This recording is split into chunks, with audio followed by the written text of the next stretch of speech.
ওয়ালাইকুম ভাই, বিশ্বাস রাখুন বাংলাদেশের দর্শকদেরকে ধনী পরামর্শ দিয়েছে, সেটা হচ্ছে আপনার আস্থা ভরসা। ভাই বাংলাদেশকে একটু বিশ্বাস রাখুন, কিছু একটা করবে ভাই। আফগানিস্তানের সাথে ম্যাচটা জিতবে ভাই। কেন জিতবে? কারণটা হচ্ছে আপনার প্রেশার গেম। আসলে এখানে বাংলাদেশের হারানো কিছুই নাই ভাই। হাতুরু সিং তো বলছে যে ভাই এখন যেগুলো পাবো আমরা সেটা সবই হচ্ছে বোনাস। তো বোনাসের ক্ষেত্রে আমরা যদি একটা ম্যাচ হারাতে পারি এবং আফগানিস্তানকে যদি বড় ব্যবধান হারাতে পারি তাহলে কিন্তু আমরা সেমিফাইনালে চলে যাই। একটা লোক বলছিল যে ভাই ইন্ডিয়া তো অলরেডি চলে গিয়েছে। ভাই না, এখনো ইন্ডিয়া চলে যায় নাই। কেন যায় নাই?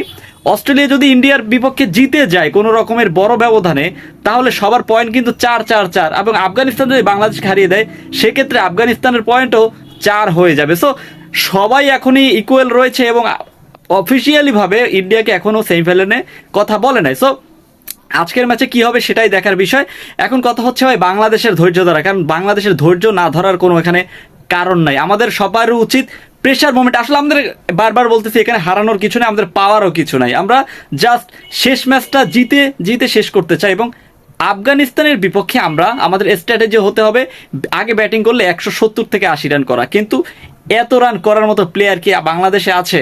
মাহমুদুল্লাহ রিয়াদ বলেন, তাওহিদ হৃদয় বলেন, লিটন দাস বলেন, তানজিদ তামিম বলেন, তারা তো ভাই 120 রান করার মতো তার মেন্টালি নিয়ে মাথায় নামেন। নাইলে ভাই ভারতের বিপক্ষে 196 রানের টার্গেট, উনি ওপেনিংয়ে নামছে। মানে আমি কি বলবো ভাই, ওদেরকে আর কোনো ভাষায় প্রকাশ করতে পারতেছি না। 196 রানের টার্গেট যখন একটা ওপেনার ব্যাটসম্যান 31 বলে 29 করে, তখন তার আর ওপেনিং ব্যাটার থাকে না। সো ধোনির একটাই পরামর্শ ভাই, সাহসিকতা হতে হবে। আপনার সামনে কোন বলার আসতেছে সেটা দেখার বিষয় না, আপনার সামনে বলটা দেখেন।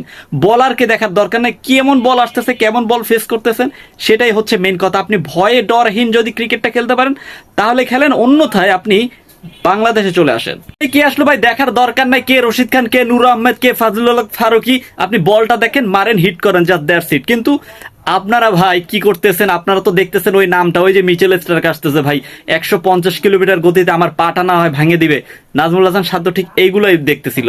লিটন দাস কিভাবে আপনার স্টাম্পটা বাঁচাবে সেই চিন্তা করতেছিল। ভাই এইসব বাঁচাইয়ে ভাই আমাদের আবেগটা নষ্ট করেন না। আমরা আবেগী মানুষ, আমরা বাঙালি, আমরা একটু হলে কেঁদে দিই। সো তারপরেও আমাদের, আমরা নির্লজ্জ ভাই, আমরা নির্লজ্জ ভাই, সত্যি কথা যেটা।